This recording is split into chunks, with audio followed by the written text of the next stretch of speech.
We're ready? Okay. Thank you all for coming. I really appreciate it, especially when I hear, it sounds close to you, but by Israel standards, an hour and a half, you get very, very far in our little country, so I appreciate it, and thank you. So, we always say Hashem Echad, Hashem meaning God, right? Hashem Echad u'Shmo Echad. Hashem is one and His name is one. And this is a very, very broad idea that has much interface with, the more we study Torah, the more we see this. So why am I saying this now? Because I was trying to combine several ideas into, and thread them together and see how they mesh perfectly. And the more you study Torah, the more you realize that everything leads back to this one wholesome unity. And it's just a fascinating thing. So today what I would like to try to do is I would like to see how the present month that we're in, which is called Chodesh Shvat, how this connects us to the very beginnings in the Garden of Eden, to universal rectification, and the commandment of Challah. Challah is the commandment of taking the portion of dough, which we will touch upon a little bit more. And I would like to see together what this all has to do with each other and what is the secret behind these ideas. Okay, the deeper, universal secret behind these ideas. Okay? So, first of all, I'm sure many of you know that every single new month presents its own special illumination. What does that mean? It means a spiritual potential for growth, a particular direction that allows us to develop in particular ways. And each month with its own very unique flavor. And of course, a month is a cycle. The lunar calendar especially is all around a very waxing and waning cycle. And because the cycle of growth continues, we grow and we weaken and we grow and we weaken and we grow in different directions, and it all comes together to create a full portrait of who we can be.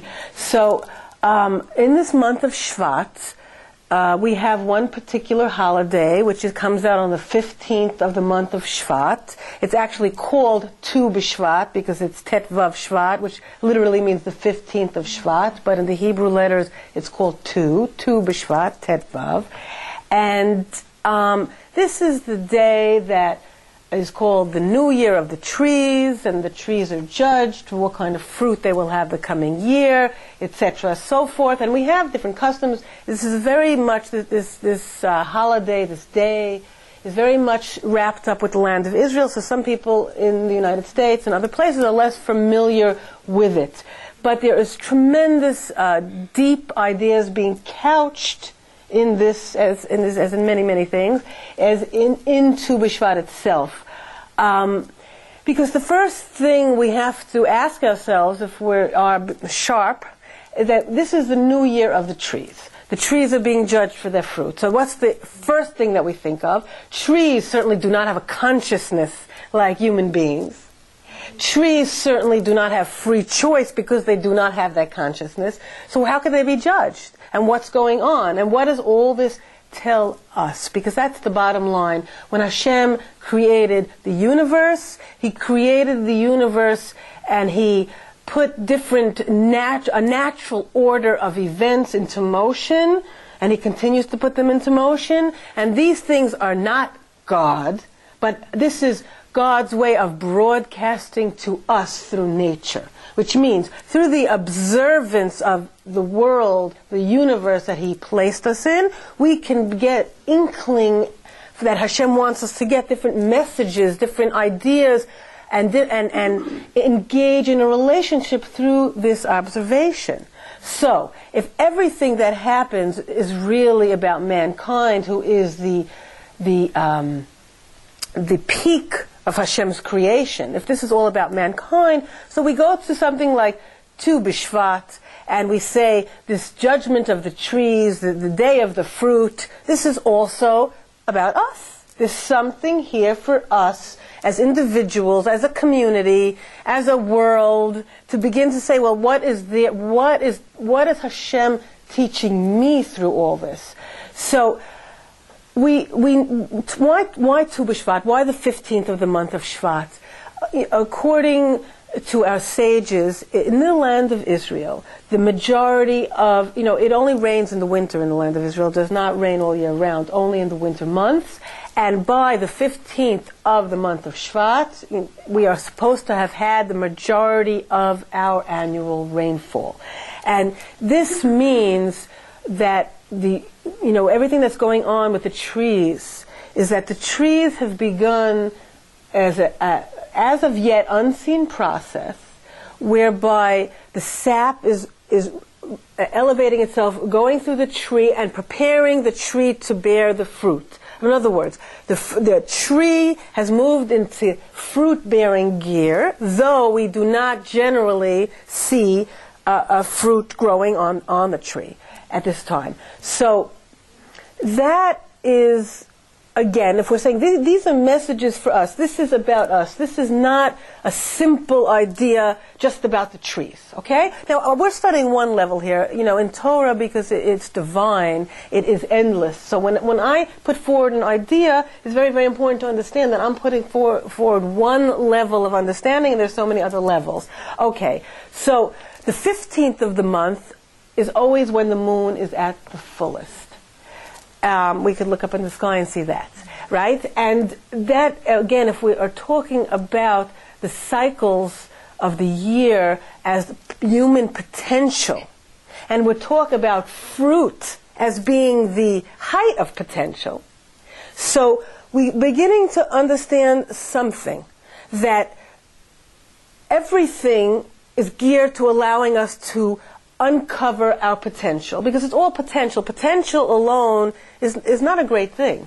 Sometimes it could be a very sad thing if it is not utilized. But it's there. It's dormant. But it is there. So the whole cycle of the year has been built to allow us in different ways to see different facets of our own potential. And this month, this holiday of the 15th of Shvat, which the focus is on the trees, on the fruit being the epitome of reaching potential. If you think about, you have a tree and you wait and you care for it and it bears that beautiful fruit, that is having reached its goal. So that is the highest possible place the tree could go, as it were. And again, this is talking about us, as we will begin to see. Now, every single month has its astrological sign. This is not modern astrology. This is ancient Torah ideas that have been superimposed to all different things. But the astrological sign of the month of Shvat is called the Dali. Dali literally means a bucket. Okay? So it's a vessel. If we think of a vessel, we think that a vessel really is all about its contents, right? The vessel is about its contents. When we focus on this vessel, we're not focusing on the wrapping, we're not focusing on the plastic, we're focusing on, this is a bottle of water. So the contents of the vessel are the focus, no question about it. And a vessel is identified by its contents, with whatever association we're going to have. Nevertheless, without the vessel, the contents would just fall away. There would be nowhere to gather them. So we're saying that the vessel is secondary, yet crucial. It is secondary, yet it is so important to the contents, to allowing the contents to be contained. Okay, so we have two ideas here from Shvat that I would like to use as a springboard to go to what does this mean for us? What does this mean to be people in Hashem's universe? Okay, so we said it's talking about fruit, meaning fruition, meaning attaining potential. It's talking about vesselhood and, the cruciality of a vessel, yet the secondary quality of a vessel. So if we want to say that we are speaking about rising to our own potential, and that each and every one of us have this incredible potential. Then in order to really understand what this potential is, we have to begin in the very beginning, because without going back to Genesis, it's impossible for us to understand what our potential is. Okay, so most of us are very, very used to, when we look at the 6 days of creation, we look at it in a linear way. We go from day 1 to day 2 to day 3, etc., in a progression, reaching day 6, and of course, Shabbat day, when Hashem rested, whatever that means, and that is the creation process in a line, going from 1 to 2, 2 to 3, 3 to 4. And this is true. This is definitely true. But there is a way of approaching the creation process that many people are not aware of, and this is as follows. Day 1 matches up with day 4. Day 2 to day 5, and day 3 is parallel to day 6. So just to get a taste of course, we're going to be focusing on day 3 and day 6, but just to get a taste of what I'm trying to say, that we know on the first day of creation, what did Hashem create? He created light and dark. Light and dark, and on the 4th day of creation, Hashem created the luminaries. So without going into any depth at all, we say, yes, that makes sense, that there is a connection between day 1 and day 4. There's commonality, there is a relationship there. So if we go to day 2, what happened on day 2? Hashem separated the waters of above from the waters below. He created the space that would be the rakia, the waters that would be up and the waters that would be down. And if we look at the 5th day of creation, one of the creations that we see there are the birds and the fish. The fish being in the domain of the lower waters and the birds being in the domain of the upper waters. So again, we see a connecting factor between these 2 days of creation. A theme, a commonality, a unity between them. And now we go on to, of course, what our focus is going to be today, day 3 and day 6. Okay, on day 3, Hashem gathered up the water. He separated it in a way so that the dry land, the earth, became exposed. It was visible. The earth became visible. That happened on day 3. The other thing that happened on day 3 is that Hashem created plant life. Okay, so we have the earth becoming visible, and we have the creation of plant life. And on day 6, of course, the crown and glory of creation is mankind. We have the animal kingdom being created as well, and there is a connection there. But I'm focusing on mankind. So if we have seen that day 1 and day 4, we could understand even simply that there's a connection, and day 2 and day 5. So we say to ourselves, let us try to explore what is the connection between day 3 and day 6. And that's what we will try to do. Okay. So the first thing, in order to understand this, is we go to Genesis chapter 1, verse 12. No, let's start with, let's start with verse 12. Okay, and it says as follows, and the earth brought forth vegetation, herbal yielding seed after its kind, and trees yielding fruit, each containing its seed after its kind. Okay, so that's what was done. Okay? But this is extreme, and then when we go to the same chapter 1, verse 24, and we see that regarding the creation of humanity, it's the same words, totsi haaretz. So the earth was commanded to bring forth. Now, those of you who are familiar with Torah study understand that every word of Torah is critical, and that it's utilized in very specific patterns. There's not just poetic license. That word sounds nice. We could find amazing patterns, and each word opens up to us a well of meaning when we begin to study how the word is spelled, what letters are missing, the order in which verses are put together, the order in which chapters are put together. All this is tremendously, tremendously significant. So the first inkling we have, besides what I mentioned to you, that the way it works is that we have the parallel connecting factors, that means 3 and 6 would work together. Hashem is giving us another clue in the text that the identical, you don't see it in the English, that's the problem with studying in English, even a good translation, you were going to be losing huge amounts of potential Torah study and nuances. So the wording for the earth putting forth humanity and the earth putting forth vegetation is identical. And that is another clue that we're going to have to understand why. Okay, now we have a very, very interesting thing.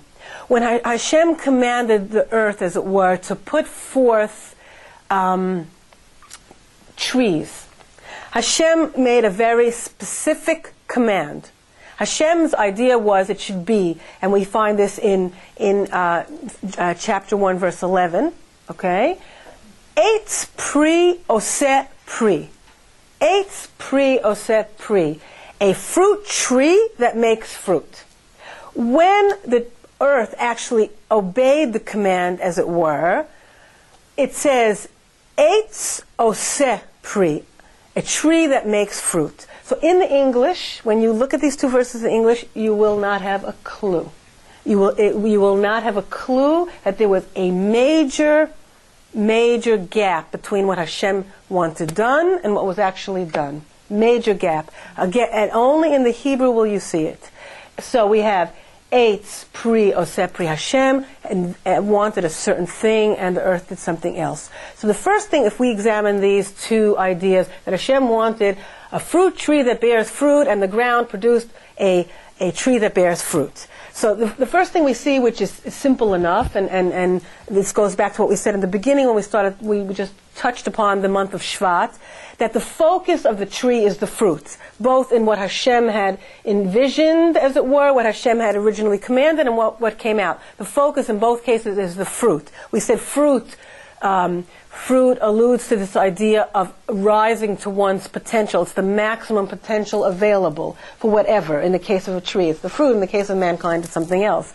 But again, we said that all this is really teaching us because Hashem is broadcasting to us through nature. So Hashem had a certain plan, as it were, and the tree did a certain thing, something else. Now, these are not nice little Bible stories, and Hashem ultimately is in total control. So it's not like Hashem said something and it didn't happen. It's that there is tremendous understanding about how Hashem chose this whole process of creation to come about in order to implant everything that would be needed for humanity to function in this world. And we will see exactly what I mean in a minute. Okay, so the first thing we said is that it focused on the fruit. The second thing is very clear that what something different happened than was actually said. So what was Hashem's idea and what actually happened? So Hashem's idea was as follows, that there would be a tree, and the tree and the bark and the branches and the leaves would all taste identical to the fruit. That was the idea. Okay, we have to say, what does that mean? Again, these are literal and way beyond literal. In other words, when studying Torah, we are never arrogant enough to say that this is not literally what Hashem is saying, because it was literally what Hashem is saying. Yet, beyond that, because the Torah is, as we said, divine and therefore infinite, there is much, much depth to why it was done the way it was done and what it means for us on every different level individually, because when one person reads a verse and another person reads a verse, different things jump out because, every soul is so unique. So Hashem wanted this tree that everything would taste like the fruit. But when the earth actually produced it, it produced a tree that we're familiar with. If you peel off a piece of bark or start eating the leaves, you're not going to be tasting the fruit. So, in other words, let's go a little deeper here. Hashem wanted the tree to be a complete vessel for the fruit. That means the tree would be a total reflection of its purpose. It would not have any individuality or any separate piece. It wouldn't be independent of its fruit in any way. So that was the idea, a complete and total vessel. But the earth created something, the earth put forth something that was only part vessel and part independent will, part of individuality, something not completely dedicated to purpose. This is interesting. This is interesting. Now, if we understand and we know this very clearly, we see it in chapter 2, verse 7, the earth is the raw material not only for the trees, but for mankind.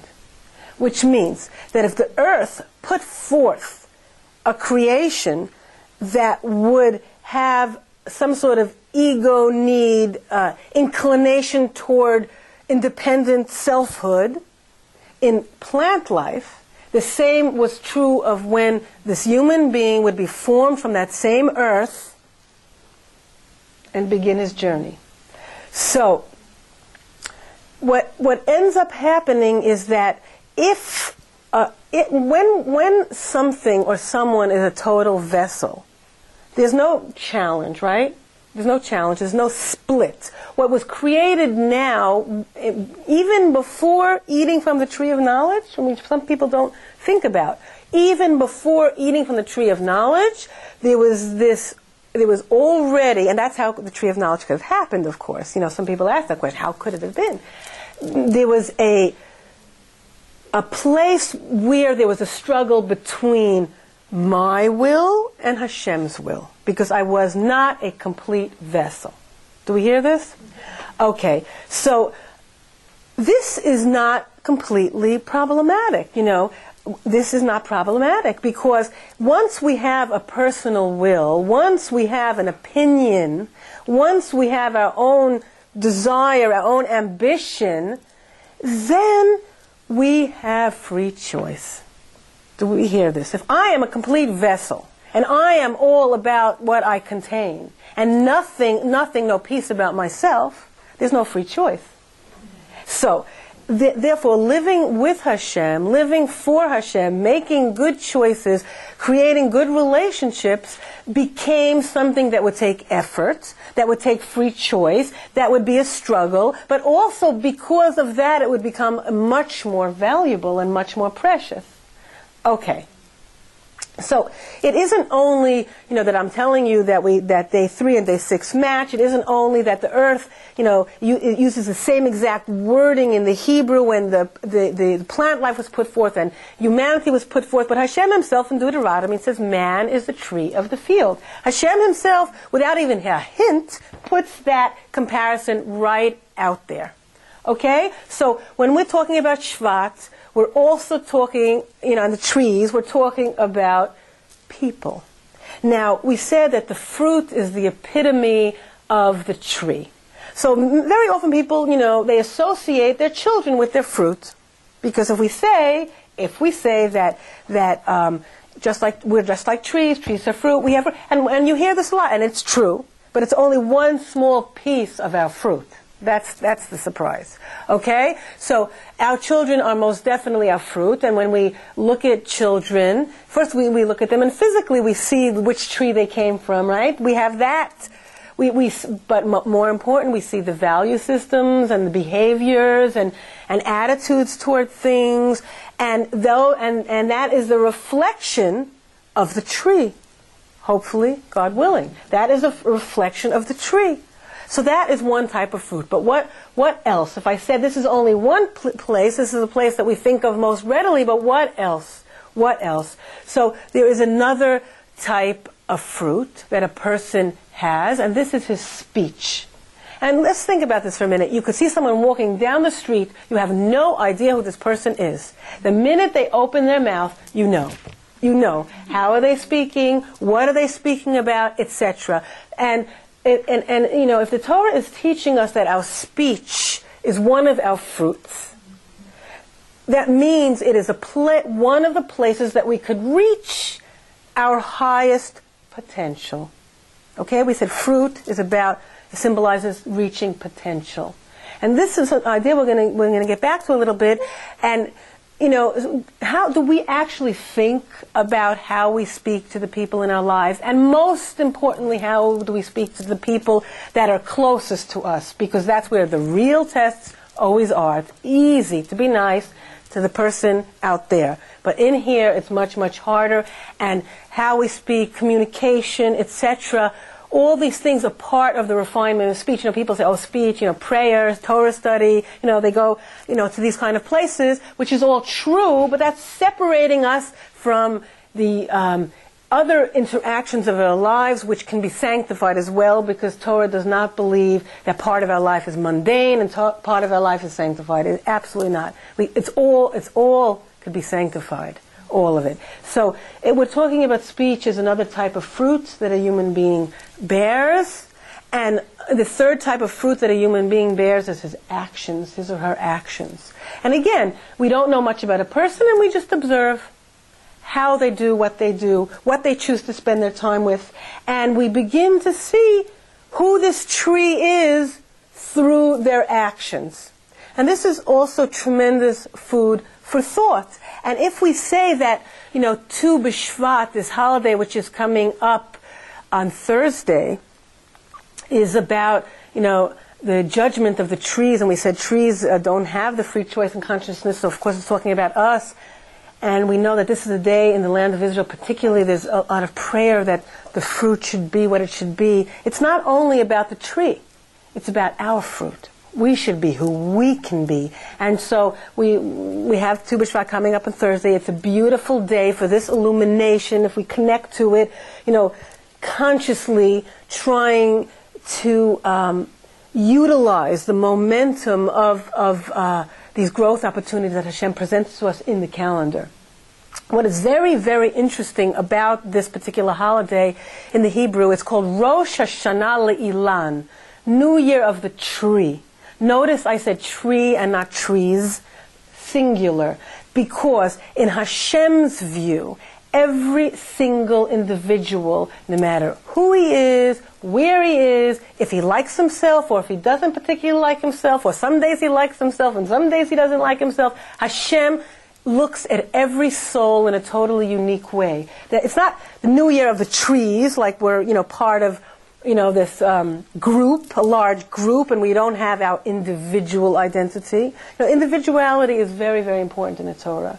Very, very important. It is not a negative thing. It can be challenging, but it's certainly not negative. And so this New Year Day of the tree is telling us that each tree is precious and significant and critical in Hashem's plan.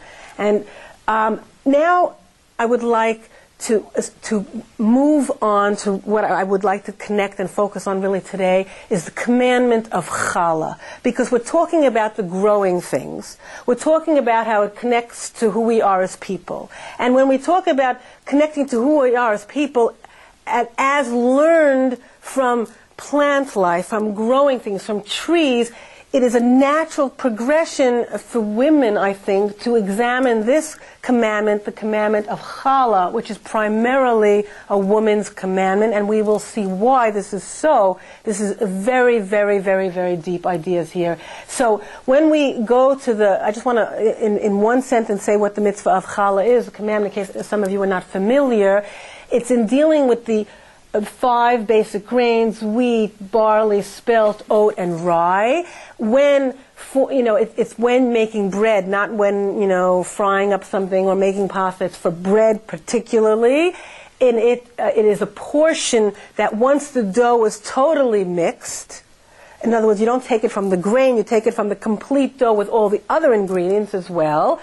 You take a piece out and sanctify it, and this piece would be part of what the Kohen, what the priesthood would get as part of their sustenance. This was part of their salary. They weren't exactly salaried workers, and they would get this piece of the bread dough for their own sustenance. Today, we do not have spiritual purity, and though there are certainly priesthood, we do not give the dough, it cannot be eaten under those circumstances, so we still separate it out, we still make the blessing over it, but instead of giving it away, we wrap up this small piece in a dignified manner. There are some customs first, to burn it separately, not while you're baking the challah, or just to, and then double wrap it and discard it separately, or just to double wrap it and discard it separately, because, this piece has been set aside for a higher purpose, for something else. We took this dough and we infused it with something else. Okay, that's what we did. And then the entire dough as well becomes something else. Okay? That in a nutshell is this commandment of challah.